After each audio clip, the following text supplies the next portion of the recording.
নন্দীগ্রামে বিজেপি ছেড়ে প্রায় ৩০ জন নেতাকর্মী তৃণমূল কংগ্রেসে যোগদান। এক বছরও বাকি নেই বিধানসভা নির্বাচন হতে, তার আগেই নন্দীগ্রামে পায়ের তলার মাটি শক্তিশালী করছে তৃণমূল কংগ্রেস। আজ বিরুলিয়া গ্রাম পঞ্চায়েতে ৩০ জন বিজেপির কর্মী ও বুথ স্তরের নেতৃত্ব তৃণমূল কংগ্রেসে যোগদান করল আজগর আলীর হাত ধরে। বিরুলিয়া গ্রাম পঞ্চায়েতের মহেশ্বর বাজারে ২১শে জুলাইয়ের প্রস্তুতি সভাতে এই সমস্ত বিজেপি কর্মীরা যোগদান করল তৃণমূল কংগ্রেসে। আজগর আলী বলেন, ২০২৬ বিধানসভা নির্বাচনের আগে নন্দীগ্রামে আর বিজেপির পতাকা ধরার মতো লোক থাকবে না।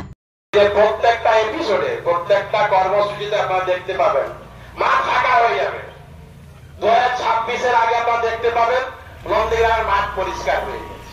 বিজেপি ফ্ল্যাগ ধরার লোক থাকবে না, আমি তো বলে দিচ্ছি। বিজেপি করবে না, কেউ বিজেপি করবে না। এ শুরু, লাইনে অনেক আছে, ভর্তি আছে। প্রতিটা কর্মসূচিতে আমরা এক এক করে জয়েন করাবো, আপনারা দেখতে থাকুন। পাল্টা মন্তব্য করেছেন নন্দীগ্রামের বিজেপি নেতা প্রলয় পাল। তিনি বলেন, একজন মানুষকে আর কতবার যোগদান করাবে, সমস্ত মঞ্চে নিয়ে যাচ্ছে আর যোগদান করাচ্ছে একই ব্যক্তিকে। এতই যদি যোগদান হচ্ছে, তাহলে মমতা ব্যানার্জিকে আরেকবার নন্দীগ্রামে এনে ভোটে দাঁড় করিয়ে দেখাক।